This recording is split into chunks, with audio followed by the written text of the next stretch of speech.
in University of Dhaka, and there is something which will be followed by an extended break today for Jum'ah and lunch. I think that we will have the break from 12, 1. From 1, yeah, from 1 to 2:45, yeah.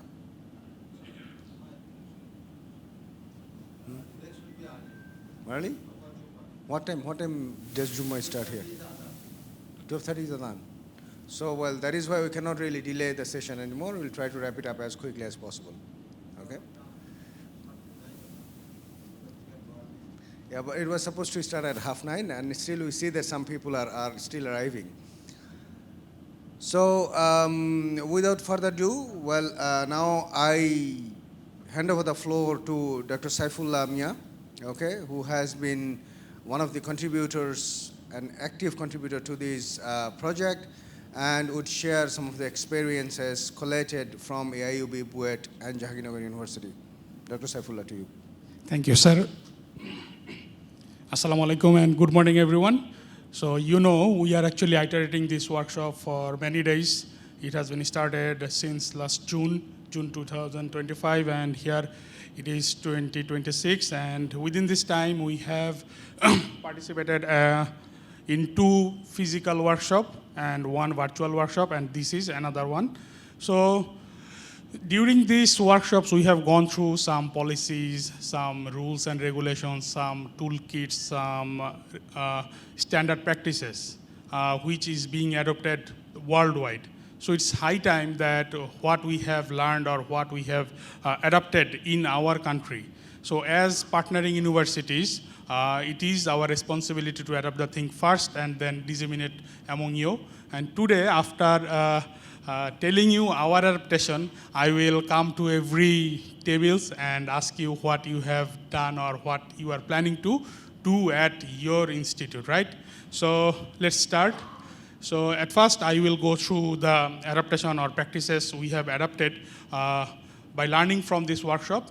So in our university at AIUB, what we have adopted first is the accessible materials by design. We are trying to follow the WCAG 2.1 AA style for all the materials distributed to the students or the teachers. So what these guidelines says. So these guidelines says actually in our digital materials we need to follow some kind of standard typography, and it should not be just the text. There should be some icons or visuals, and there should be some structure and layout, and the color and contrast should be maintained. So this is coming from the WCAG, and we have actually adapted, and in our university, every course has convener, and they go through the materials which are going to be distributed to the students. So this is why it was easy to adapt, because we just contacted with the conveners and they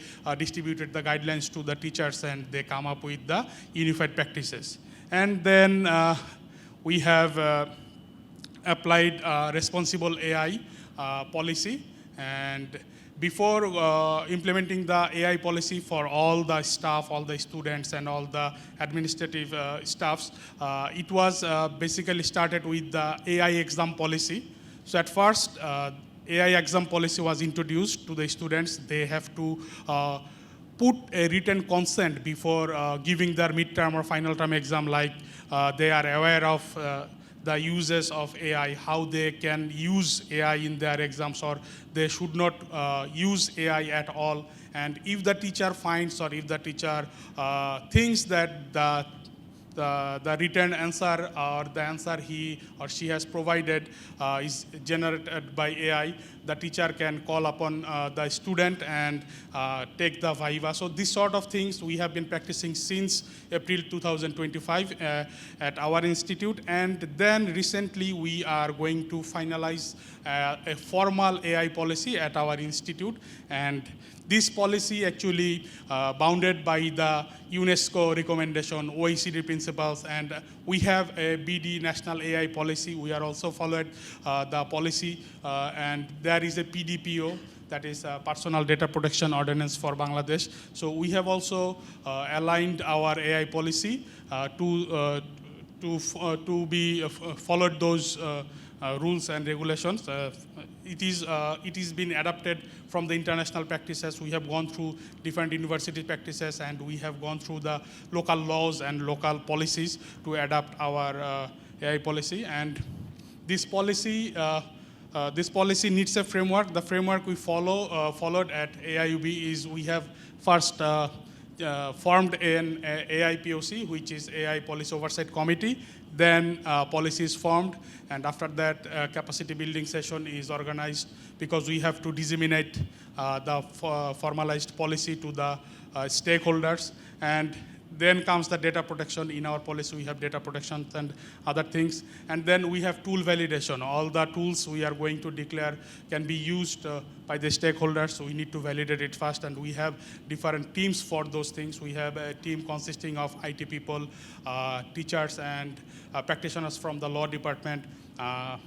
Board members are in that committee, and all sort of stakeholders are in that committee. So by combining all these things, we are going to finalize this thing. And this policy is not a one-time policy. It goes through the CQI. The CQI framework is the committee actually regularly conducts surveys among the stakeholders, like if the policy is okay or not, and there is a biannual review. So the committee sits 2 times a year and go through all the feedbacks. And there is also an emergency user reports, like reports from the lab coordinators, report from the students, report from the teachers. They can submit any time this sort of thing. And if the report emerges any sort of emergency, the committee can actually hold a meeting based on those reports. So this is our framework, and we are also trying to build an disability-focused learning platform, but in our campus, and we have not that many students who are with disabilities. So that's why it is not a primary focus now, but it is planned and it is being worked on, and soon it will be published. And with this thing, the practices we have adapted at AIUB is finished for now, and now I am going to describe or going to discuss and let you know the policies or the plans being planned by BUET. And here are Dr. Saiful Islam sir. If you feel anything need to be more clear to you, you can ask them. Sir is here, sir can answer. So these are some applications of AI which are going to be practiced or already being practiced in BUET. For example, they have around 9 projects, and these projects are based on different segments. Like first one is the preparing and supporting disadvantaged learners. So they have planned for 2 applications, right, sir? So one is for the AI-powered Bridge and Foundation program. So this all will be. This is a plan. So the plans are very fantastic. You can see, like they have an adaptive preparatory courses for underprivileged students before admission. So in our country, you know, we have lots of coaching centers, and they charge very high amount for the admission test. So BUET has planned an application where the students can learn these things. They can take preparation before coming to the admission, and they can cut off the admission centers fees and other things. So this is very excellent plan. And another one is low-cost AI tutoring and mentorship. So this is a 24/7 AI tutoring application where students can access the materials or the curriculum that has been taught in BUET, and they can get help from this application real time.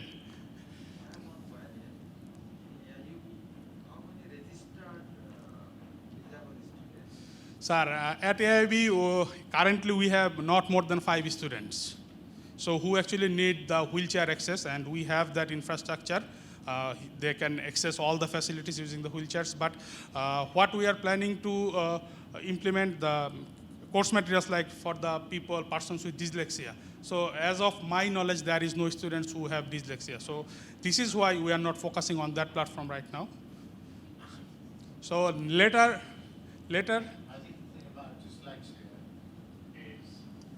That at my university, in my day, people weren't diagnosed with dyslexia. They were just termed slow learners. And I think the difference now being that with diagnosis, you'll find I think with dyslexia would occur in the Bangladesh population as it does in the UK population. I can't see there being much differences. The difference is diagnosis. And once people are diagnosed, then you can intervene with help. So they usually have other labels like slow learners and stuff like that, or they're not making it into higher education because it hasn't been diagnosed and intervened at an earlier stage. But that's a journey we're all on. Exactly, Yeah. sir. This gives me an idea. Like if there is any automated tool, we can check the dyslexia. So we can give a survey to all the students and take the results, like whether they are having this sort of things. So Victor, you can note it down, and we can later work on it, right? This is a very good idea. Another project, right, sir? And then there are other two projects from BUET, like learning materials that reach everyone. So first one is the inclusive learning for students with disabilities. So they are working on it. They are focusing the disabled students. And then AI-enabled open educational resources. This is another fantastic content because we have lots of open resources and contents all over the internet, and they have a plan to continue this legacy and to be containered in one application so that all sort of students, not the BUET students, the other students can get help from these materials. And later, they have smart admission and outreach support. This one is coming for the administrative people. They can spread their knowledge, right? Their admission information and other things to the students who are trying to get admission to BUET. And this is another very good initiative in the digital era. Like people are not bound to read the newspapers when the check the notice and other things. If the app is there, they can get notification and other things, right, sir? So this is the main target of this one. And then the community learning hubs. So these are some kiosks, right, sir? Or some application. So this is a very high-level thinking from BUET, like they are going to implement some access hub, right? This is the physical installation of knowledge-sharing resources, right, sir? So they are going to install some satellite learning centers, like we have satellite clinics. The students can access those satellite learning centers, and they can get the cutting-edge education from these things. So I think it will be very good for the rural population and also for the people who are having difficulties to access proper education and higher educations. So then they have some ethical and responsible AI deployment for, this is actually another best thing from BUET, like they are going to audit the bias and other things which may affect the AI models in their system. And another one is for the financial people to distribute the scholarships among the students, because scholarship management is very tough. Who actually need it, they can assess this thing with the help of AI. This is another smart approach from BUET. And finally, they have the Gen AI policy framework. And this framework, you can see, they have the academic users policies there, the departmental level ethics protocols and disclosure requirements. So everything actually aligns to this workshop. And I think BUET has adapted things fantastically, very good for making the policies. So, sir, if you want to add something, we are at the end of BUET's adaptation. Okay, sir. Okay, so that's amazing that the level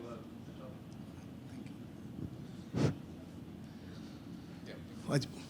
I have a small presentation as well. He may finish, and then I may talk about capacity building. Okay, so a Brilliant, small yeah. presentation. But that's So what we amazing. actually did. Yeah, yeah. That's an amazing adoption. Thank you, sir. So next, I am going with the Jahangirnagar University's adoption.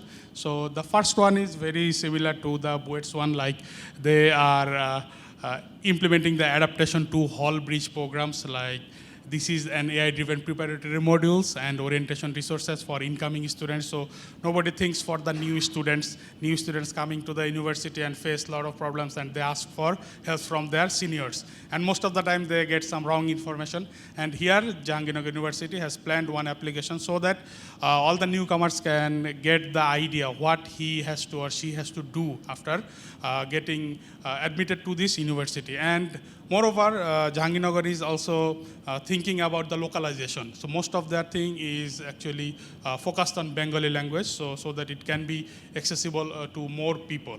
And another one is residential AI tutoring program. Again, they targeted the students who are residing inside their halls, and they are trying to make an application which are going to help the students who are living inside the halls. And this is also focused in Bengali. And then they have inclusive learning support. This is an Bangla-centric assistive technology designed for Jahangirnagar's university racial courses. So these are some projects that has been being done by the students of Jahangirnagar University. And they have AI enhanced research accessibility. So they are planning to distribute all the AI resources to the students, and so that they can get the AI assistance for the research, like summary of the papers and other things like thinking new ideas or sharpening the ideas. Later, they have data-driven financial assistance. So they have lots of data on financial, like scholarships, the other things, and they are planning to implement AI assistance to get that financial data proper use. And I think it will be better. It will be better for all the scholarship receivers and other things, so that it will be distributed equally, or there should be some tweakings, but it will work eventually.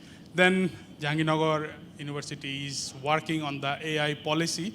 They didn't come up with a solution right now, but they are working on this. Very soon they are coming up with their AI policy. So best of luck for them. I think they can adapt the knowledge from this workshop, and they can come up with their policies. And I think with this one, I have completed our testimonials and adoption session. Next, I would like to request Dr. Saiful Islam sir, as he is going to elaborate more of the capacity building schemes that is being followed in BUET. So please, sir, if you can come.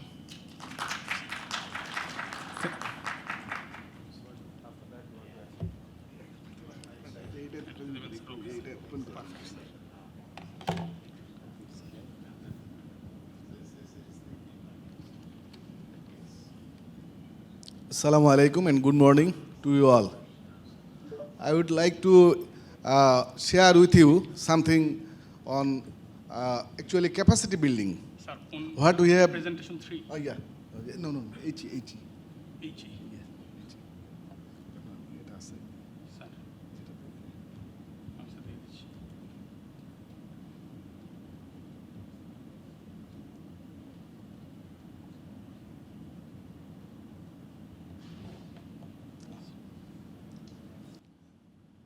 So today's morning topic is higher education, technical vocational education and training, staff development, capacity building, and SDG alignment. So based on this, our testimonial and reflections. So already what we had planned in future will implement, already mentioned by Professor Saif, but I would like to shed some light in other areas actually. About 9% population of our country are actually disabled. They are marginalized. So we need to impart education and skill to these people. They should not lag behind. This is the main thing. And that is why actually universities as well as the government had a responsibility to actually make them trained and we can say leave no one behind, okay? So what is the most important thing for an institution or to implement this? Most important thing is it have policy and strategy first. Without policy and strategy, an institution cannot run. a university, suppose all these private university actually runs under an ordinance passed by the government, okay, in 2000, I think in 2000. And then a lot of private universities, now about 60 private universities or 100 private universities running in the country. Before that, no private university are there. That means policy first. So we would like to train or actually make forward these disadvantaged people or disabled people to the tertiary education. So that is why we need actually policy and strategy. So this may be institutional inclusive education policy strategy, or there are a lot of best practices around the globe. So certain institution can follow this. So this is the another thing. And then actually we can have under this policy what we can do actually then this is the main thing, to train the people who will implement this policy and strategy. Who are in the university, the administrators are there, teaching staff are there, technical staff are there, librarians are there. If we do not train them properly how to actually implement this policy and strategy, it will be in vain. So this is another thing. And just I would like to share what we did during 2021 and 2023, 3 years project. And that project named as Diverse Asia. So embracing diversity in Asia through the adoption of inclusive open practices. There are a lot of objectives of that project, but 2 main objectives: build capabilities and resources in higher education institutions and provide inclusive education training tools to higher education institutions. Actually, this gives us the base, what we learn, and the extension of that project, I can say, this generative AI for good, the British Council project, okay? So what is the capacity building? Capacity building goes beyond individuals. It includes actually institutional strengthening. This is the most important. And institutional capacity is what are the areas? We are talking about this. Yesterday, AI actually mentioned that all their buildings are accessible, physically accessible. So it may be accessible infrastructure, ramps, inclusive classroom, digital accessibility. So in our university, physical accessibility are there, but still inclusive classroom, digital accessibility are not there. An inclusive policy framework. So it is also a draft, and that draft already made 2 years ago, but not yet formalized. So we are lagging behind. So this is the actually true things, what happened. So it should be industry linkage for inclusive employment as well. So you actually nurtured the disabled students, and actually they earn some degree. But when employability comes, then you actually employ the best one. No, you have to actually accommodate these people also. So industry linkage should be there. And collaboration with NGO, disabled person organizations, it should be there, okay? So what we did actually, in Diversity project, there are 11 partners, and actually we developed a comprehensive toolkit over there. And this actually we started what we did, actually assessing the extended inclusive education toolkit.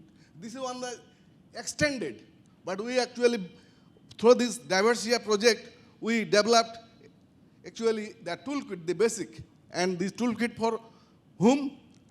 Administration, teaching staff, technical staff, librarians. So for each of the actually categories, there are specific objective and also title and materials. All these materials are actually in the Diversity repository in the website as well. You can access it anytime. So what we did, we actually arranged 2 programs for capacity building of our university. So one for administration technical staff and librarians, whole day program, and another exclusively for the teaching staff. And actually we covered all these materials. So what happened? Actually, the university, the staffs and teachers, actually they were aware of the things what we need to do for the disabled people. Though BUET is a very competitive or premier institution in technological institution, there is no quota for the disabled students. Still, some students may get disabilities after admission. So we need to serve them. There should be accessible classroom, accessible bathroom, accessible other things. Not only the accessible ramps are there. It should not be like that.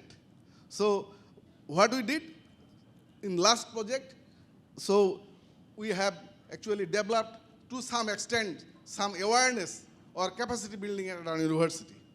So actually these are the things from me.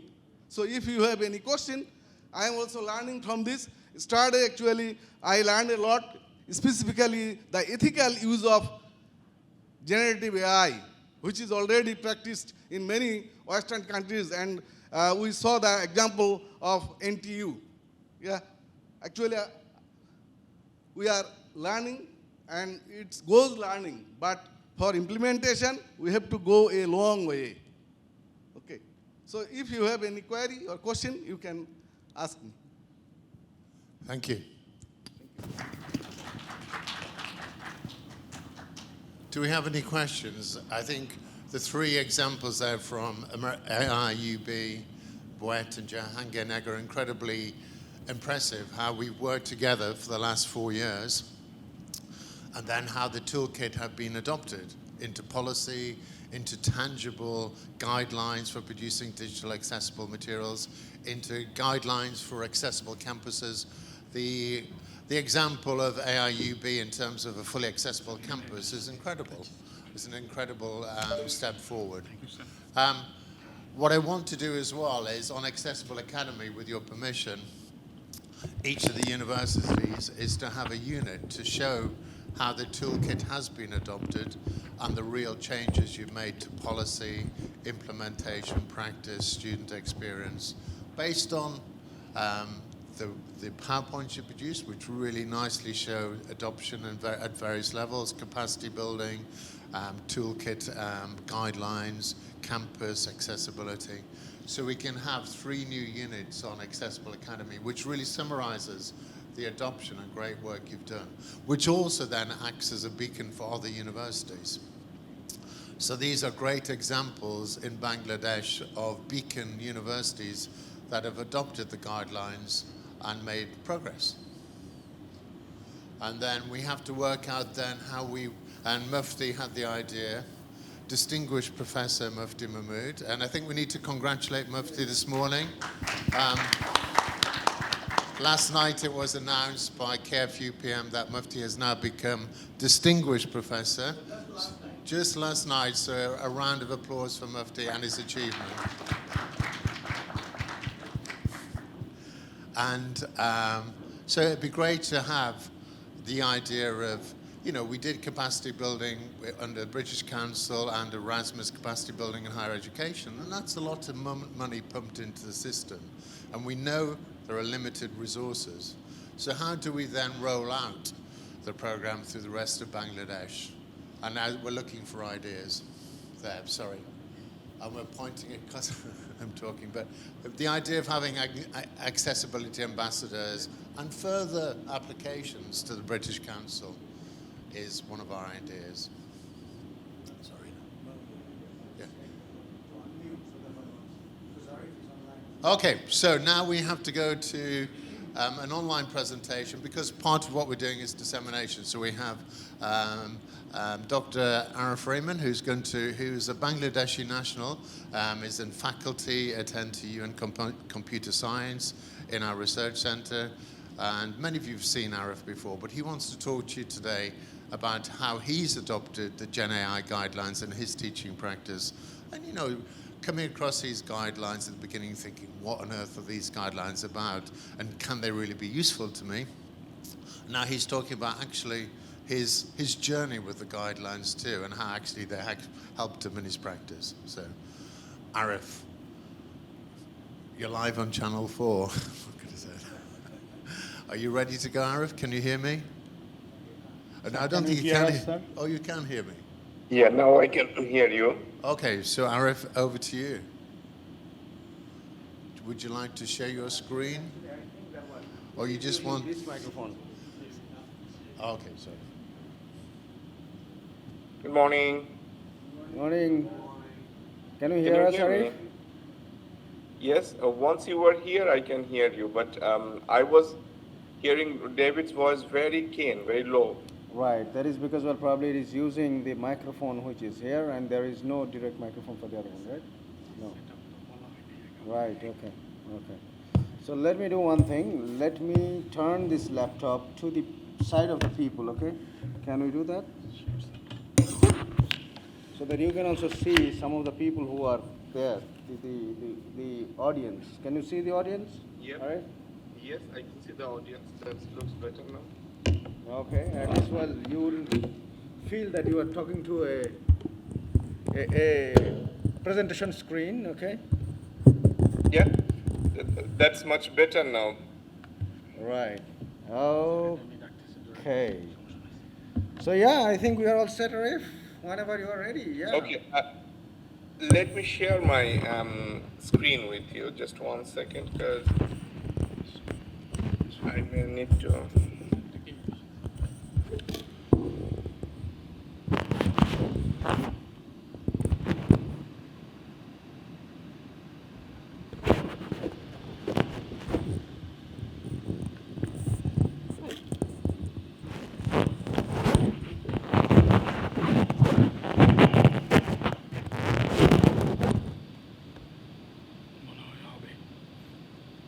Can we just stop for a minute, Arif? We are still testing the speaker.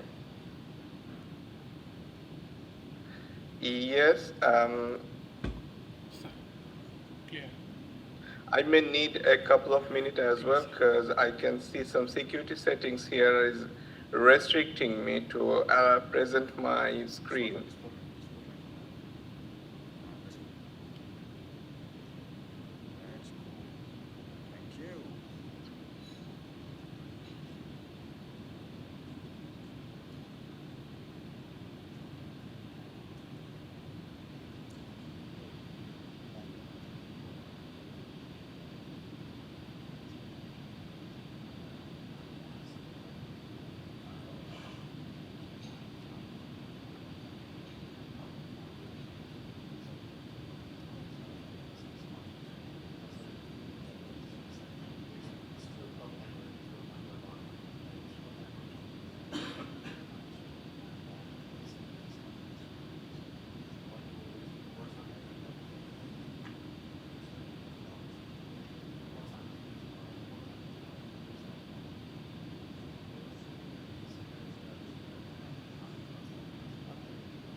Thank you. Mufti, can you confirm whether you can see my screen or not? Yes, Arif, we can see your screen. You can potentially minimize Okay. that one or even close that one, doesn't really matter, because you can see your small that window as well. So Right. just close it. Tarif, yeah. Yep, there you are. Is it a good? Yeah, it's better now. Of course, well, you cannot see yourself, Okay. but we can see your screen. Okay. Okay? Right. So, can I start, Yes, or please, please, please. are you Yep. ready for your We all are ready session? and waiting to hear you. Yep. Okay. Okay. Okay, thank you very much. Good morning, everyone. I'm a little bit disappointed that I couldn't be there in person due to some circumstances, but still happy to be connected with you and sharing some of my thoughts and ongoing journey about generative AI, which is related with our assessing or extending the inclusive education toolkit. All right, so. Um, in this short time, I will try to explain a little bit about the generative AI, how it's being used in NTU, and how it is helping us to formulate new ideas and helping us to being as a supportive tool. And later, we'll try to address some of the point about your judgment, how to interact, definitely related with its ethical and logical perspective and issues that is related with the boom of the generative AI. Now, as I can't see you, the participants, and don't know about the audience properly. I would like to attend a quick VWork session to have some interactive idea, so that I know a little bit about the cohort I'm talking with, and how you are doing in terms of generative AI. So could I request you to use your mobile phone, laptop, tab, or any gadget to use this QR code or this session ID to join the session, please?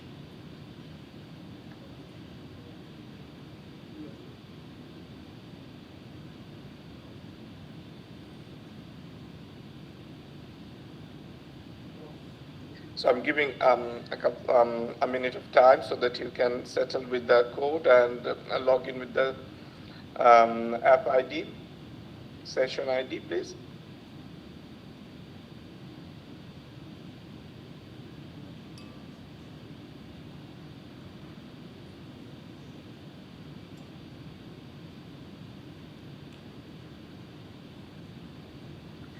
By any chance, can anyone confirm me? Are you doing all right from that side, please?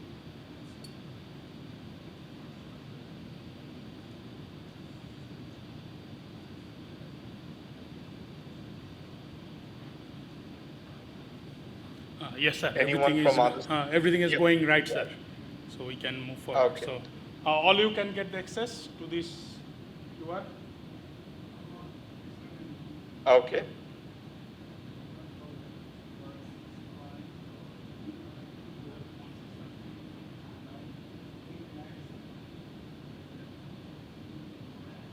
Do we need more time, or can I move forward, please?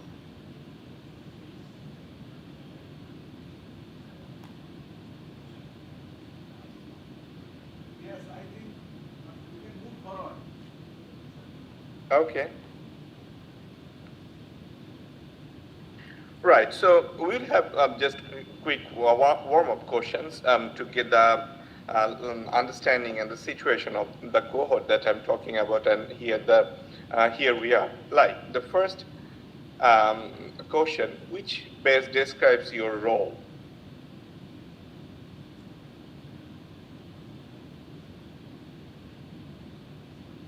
So I can see 29, 30% are here, and we have received already 23 answers. Okay.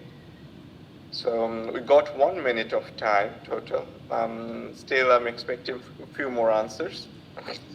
29, 30, 31 people is here. I can see that.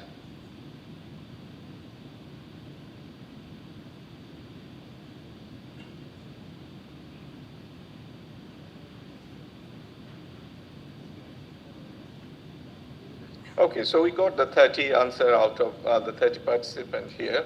Okay, and we will see the outcome or the orientation of our cohort here. Okay, now looks quite fascinating, both teaching and research, and it is because in academia, many of us are focused on teaching and research, and we got some professional service as well, supporting staff, and teaching focus academic and research focus academic. So we don't have any student here. Right. Then I can skip one of the examples that we have used later. Mostly we have a teacher and researcher, that is 73% of us. Okay, next one question, please. How familiar are you with generative AI tools, such as ChatGPT, Copilot, or any other? What is your level, please? I use them regularly. I have tried them a few times. I have heard of them, but not used them, and I'm completely new.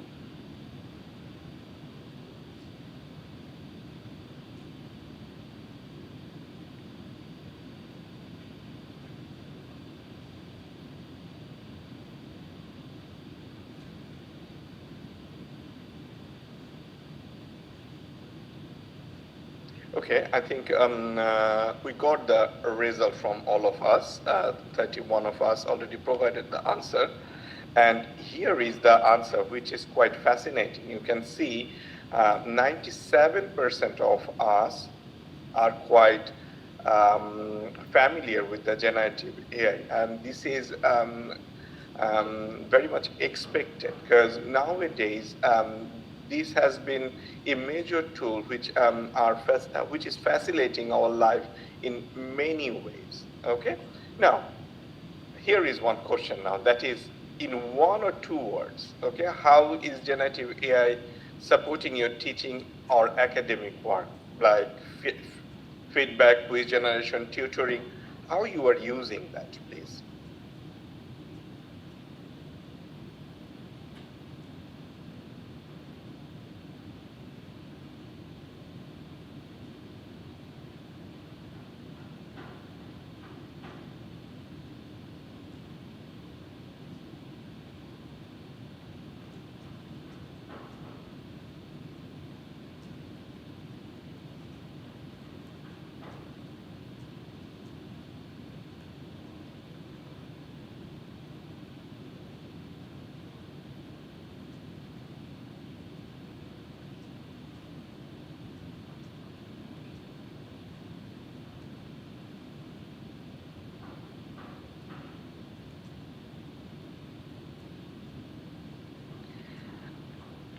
Okay, so now if I'm picking two dominating words from here, one is feedback. Yes, that's quite understandable, because it helps us to shape the feedback in a significant way, in a very much organized way, and it helps us to generate the questions as well. Apart from that, it also helping us for tutoring, checking plagiarism, yeah, and course design as well. That's a diverse thing we can do, okay? Analysis, new information searching, and so, but let's take two words forward. One is the feedback and one is the quiz generation, which is gonna help us in the later section, okay? One more question, actually. What concerns you most about using generative AI in academia?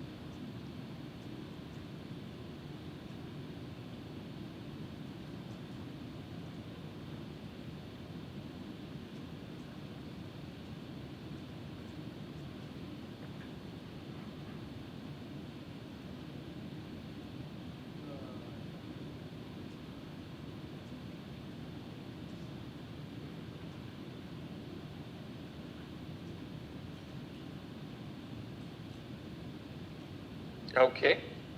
Now we can see academic integrity is one of the key concerns that we can point it out from here, and over-reliance, another notable point. And some other point we can find that the trust, ethics, their ethical use of AI is also quite important. Now, just to warm up, the last question is here. So before I go for the details, does your institution have a clear guidance for the students and staff on generating generative AI?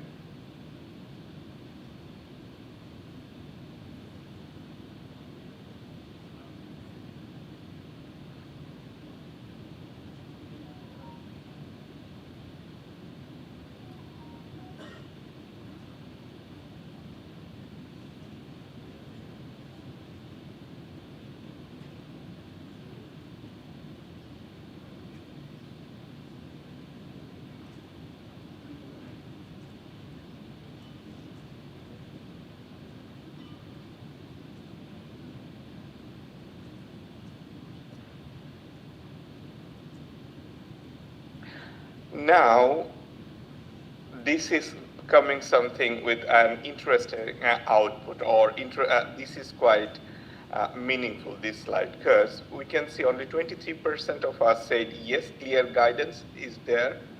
29% of us said yes, but unclear or inconsistent, and 48% of us said no formal guidance yet. Now, if we go back a little bit, when I started with the session, like how many of us are using generative AI, we found more than 90% of us are using generative AI. And now here we are finding no formal guidances are there yet.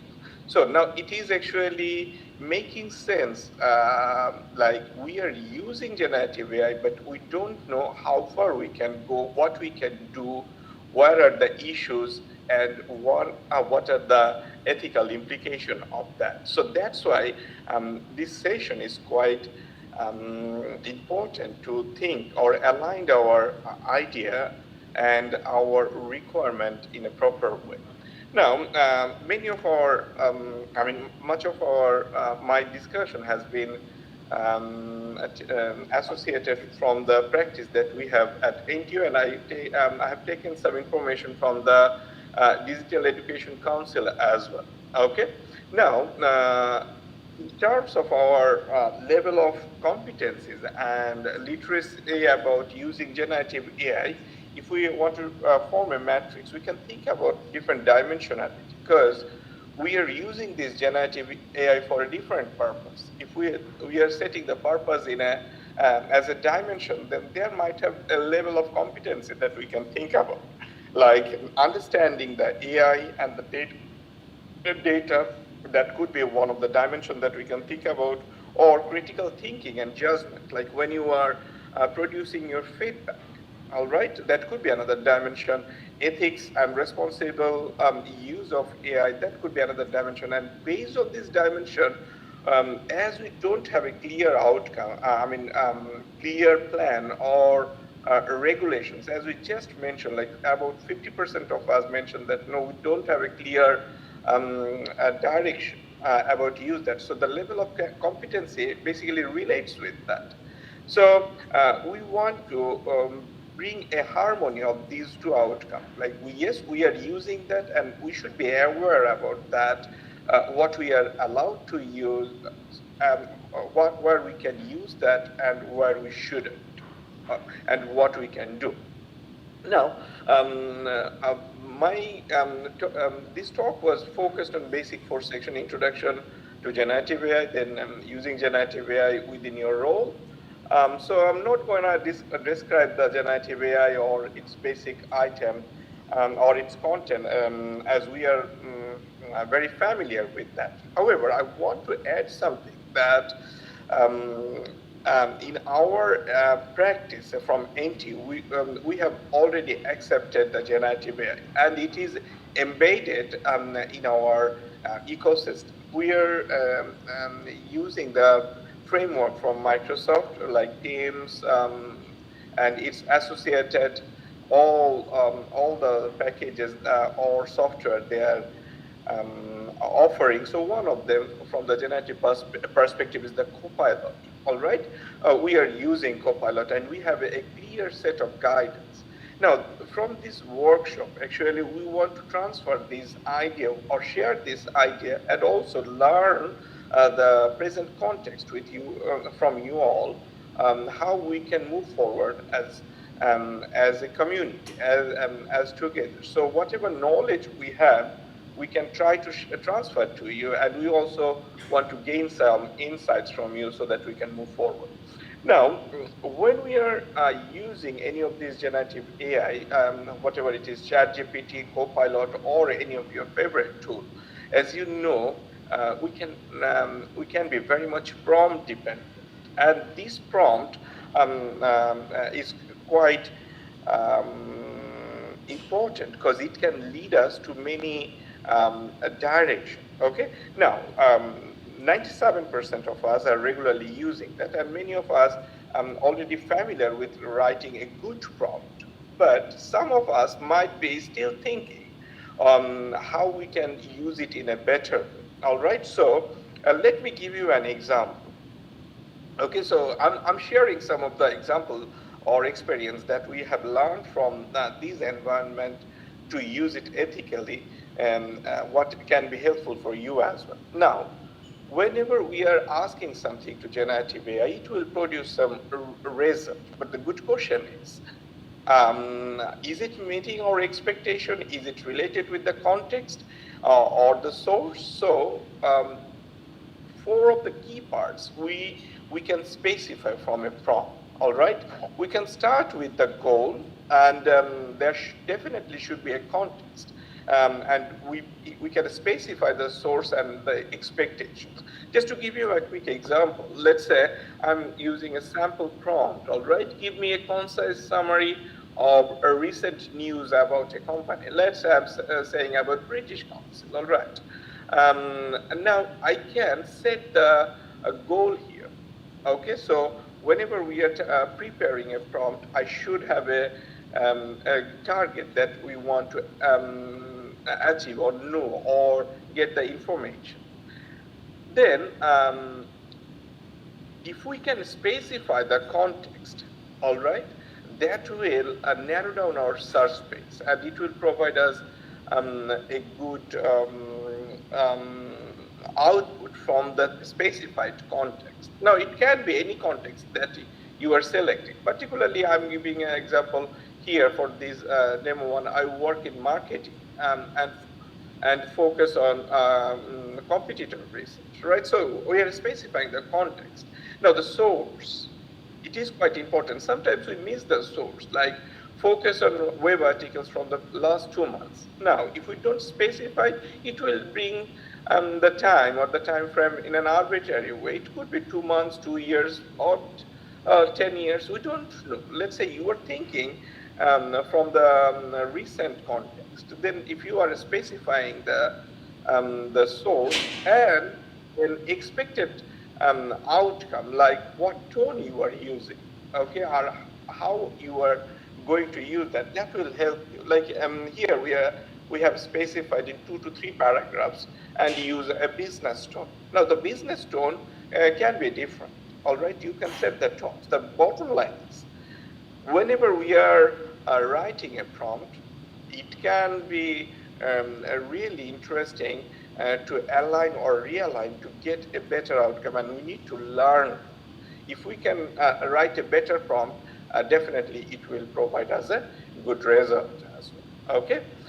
When we don't have a clear understanding or the guidance about these, the use of generative AI, we may use it, but still use it in a way that it's not actually helping us, instead taking our towards something which is not very correct. All right, so please be mindful about these prompt generation. And now, in terms of generative AI, the prompt generation still is still a matter of research, and the better prompt you can write, the better answer definitely you will get.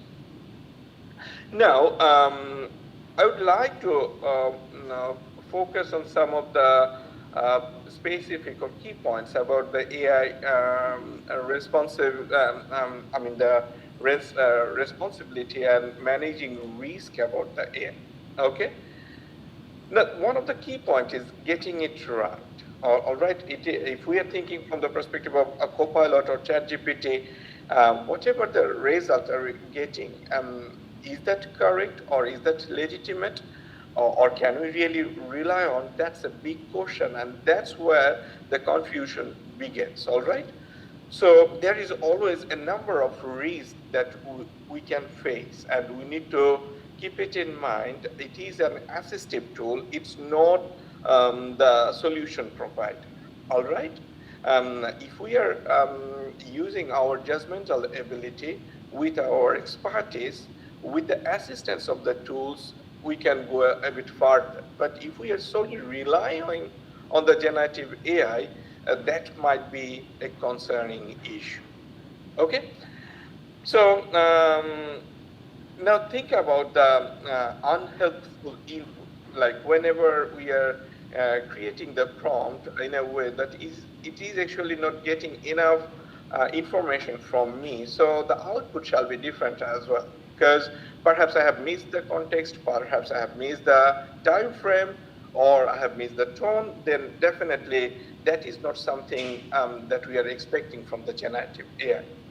And again, it could generate unreliable output, and it happened in many cases because it just tried to look randomly. If we don't specify the context, time, place, situations, and many more. So we need to validate that the unreliable output might be there.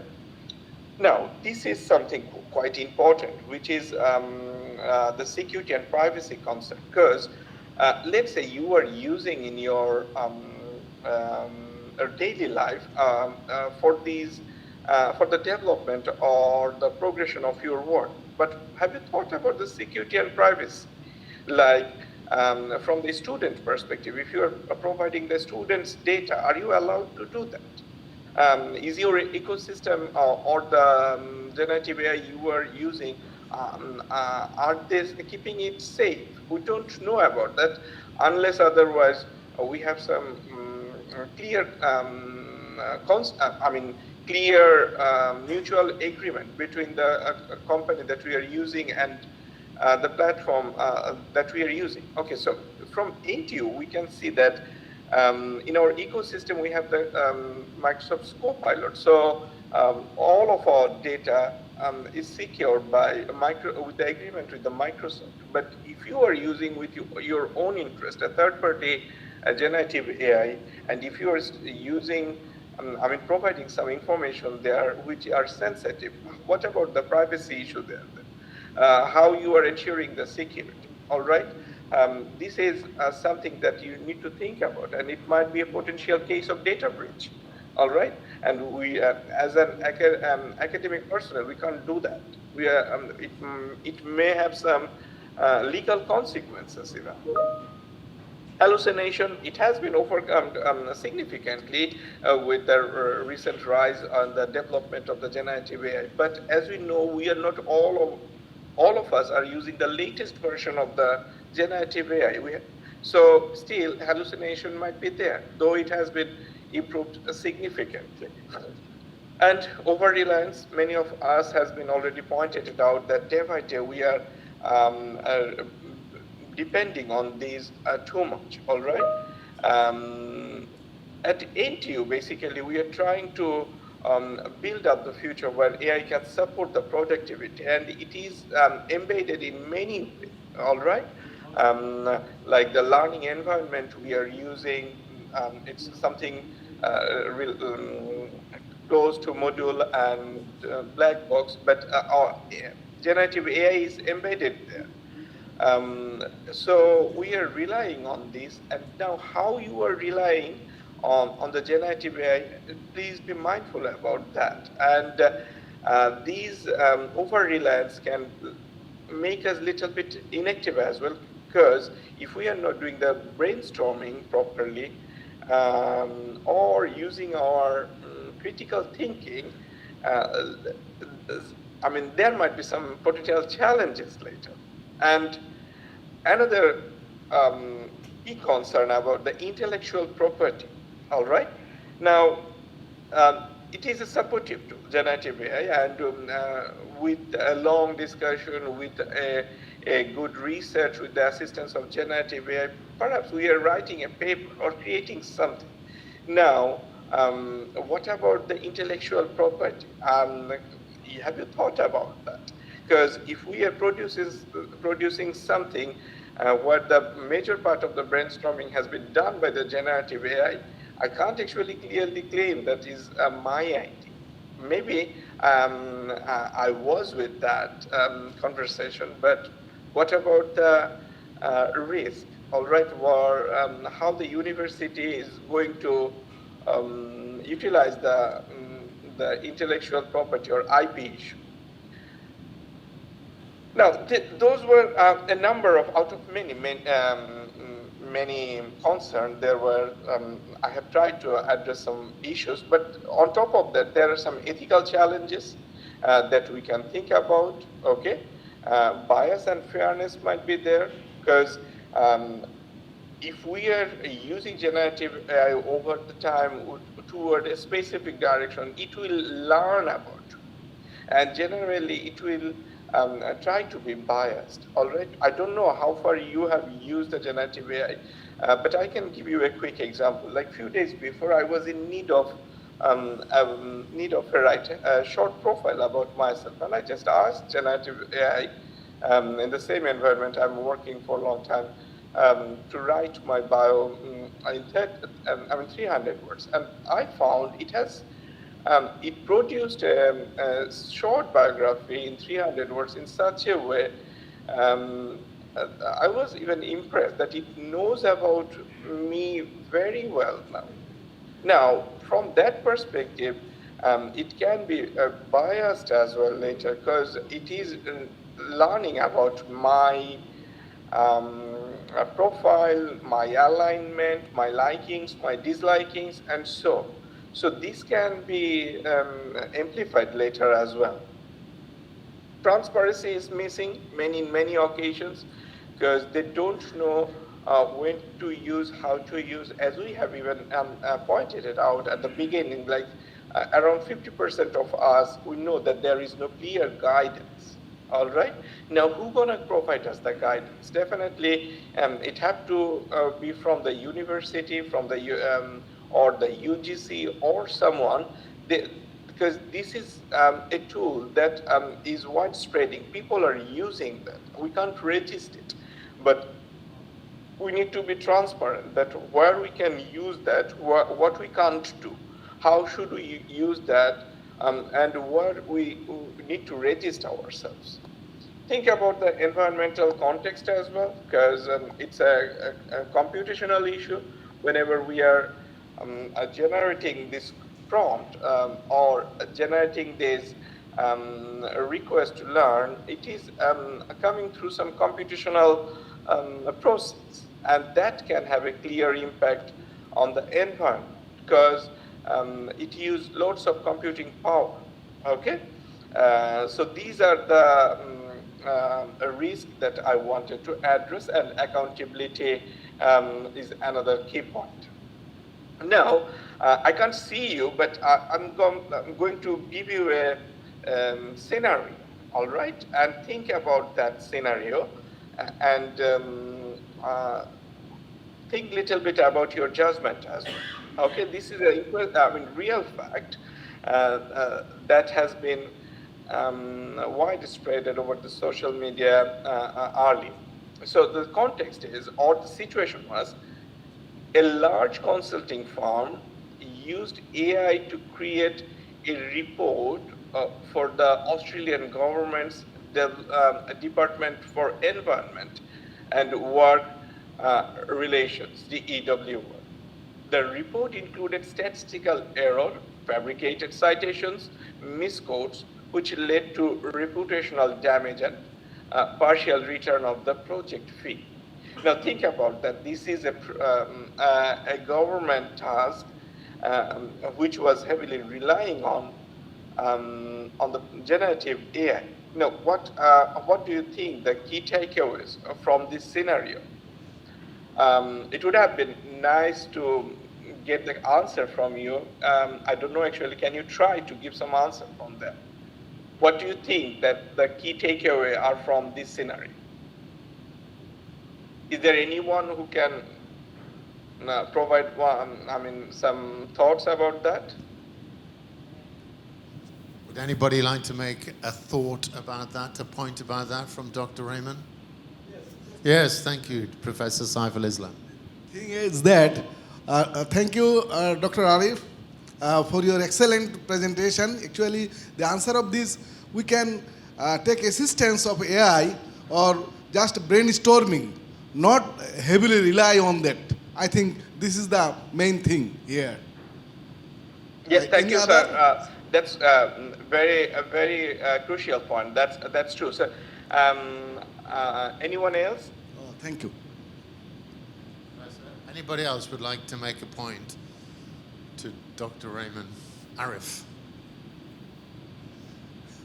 Anybody else? Anybody else? Oh, great. So we have another point here.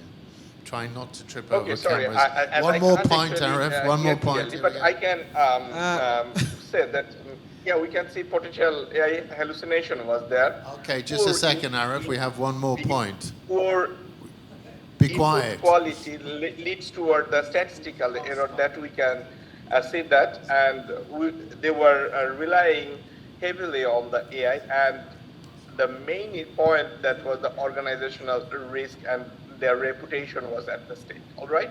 So if government is using the, generative AI, where they are going through some or facing these critical issues, it can actually damage the image, the financial concern might be there, reputation might be at the stake as well, and then we can see the errors are there. Now, as we have started with the theme, like how NTU is working with AI, I can tell you that we have a clear set of guidance.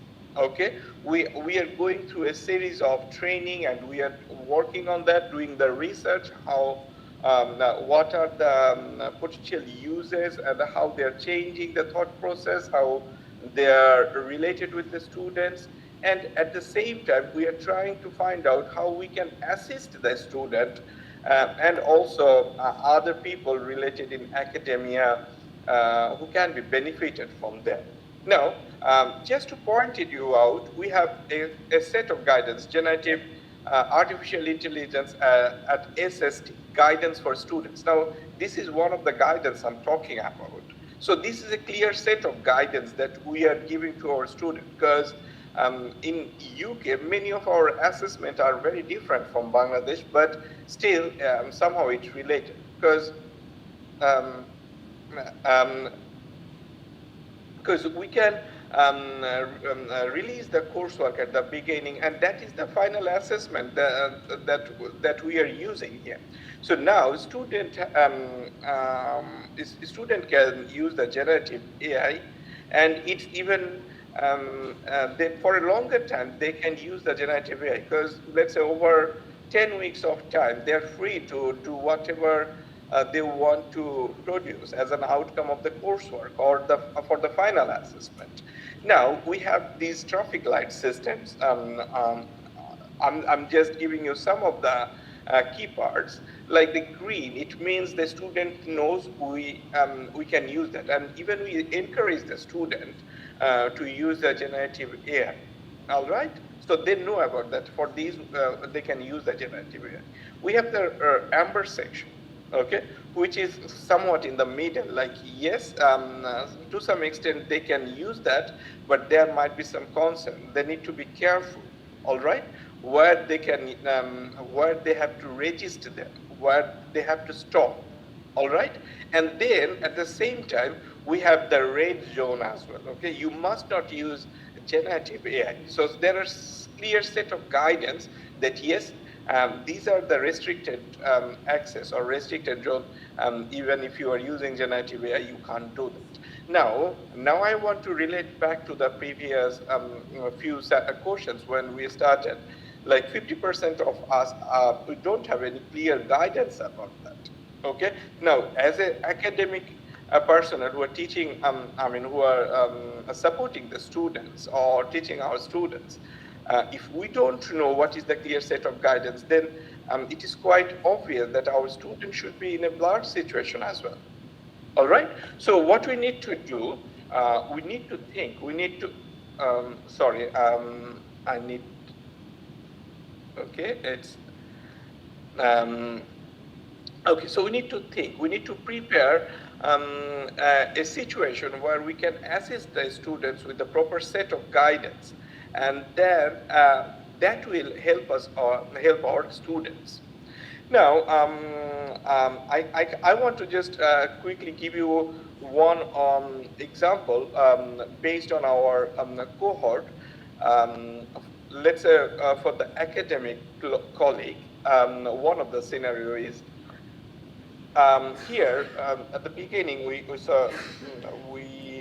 were agreed that we use for feedback generation and maybe quiz preparation. All right.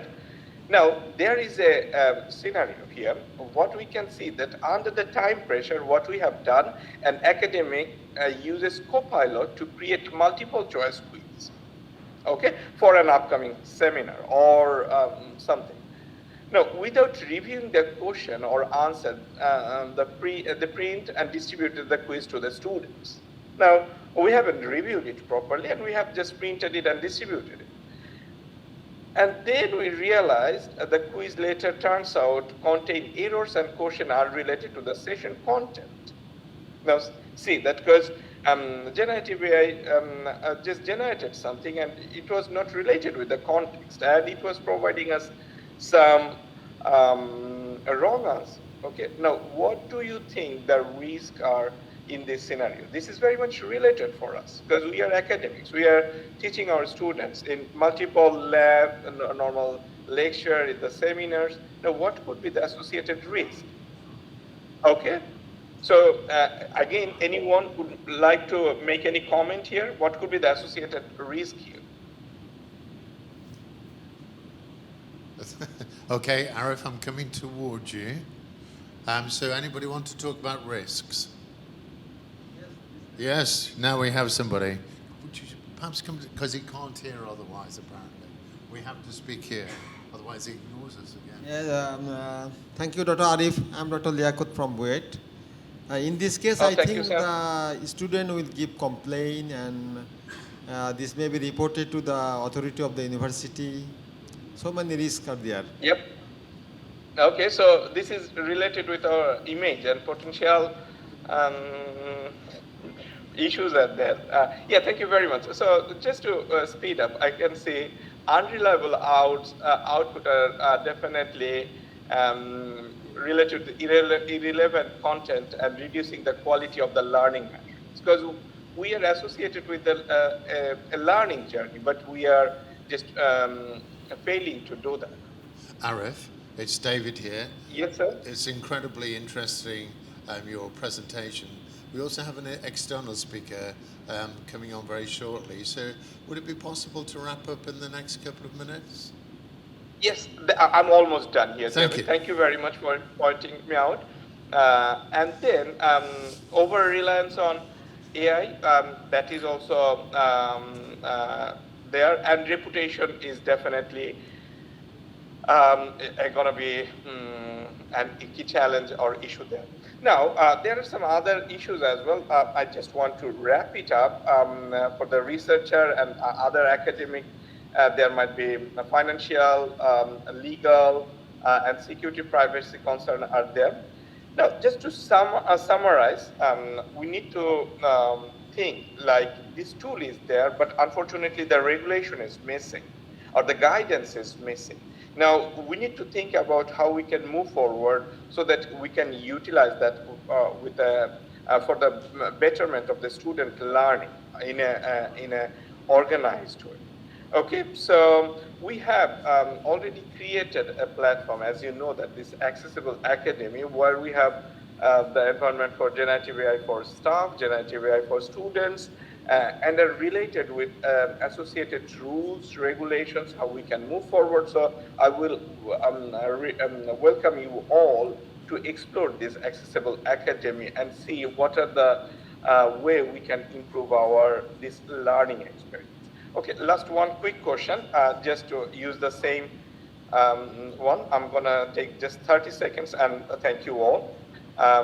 After this session, how likely you will try to use AI and refine your way of using AI to support this session. Thank you very much, Thank you. everyone.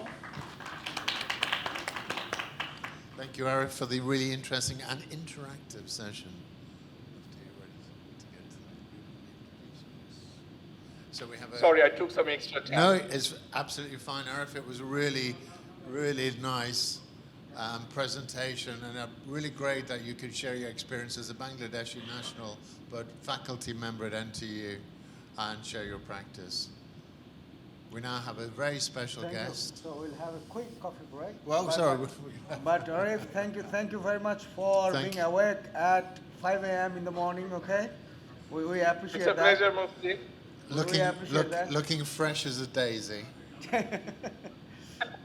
Thank you, David, for your comment. Okay, so we are going to have a coffee break. Have Please coffee. go to your kitchen. And okay, Yeah, so you I already have my it. coffee Okay. as well. So enjoy your coffee, Arif. Don't go back. Don't go Okay, back to bye-bye. bed. Thank Do you, some everyone. work. Do some work on Face for AI. Do some work on Face for AI. That's what David says, okay? Yep. Now Don't you're go up. to bed. Don't go to bed. No, it's now almost 6:15. Kids gonna wake up. Okay. Okay, Arif. Yep. Talk to you Okay, soon. bye-bye. Okay. Bye-bye, everyone. Assalamu alaikum.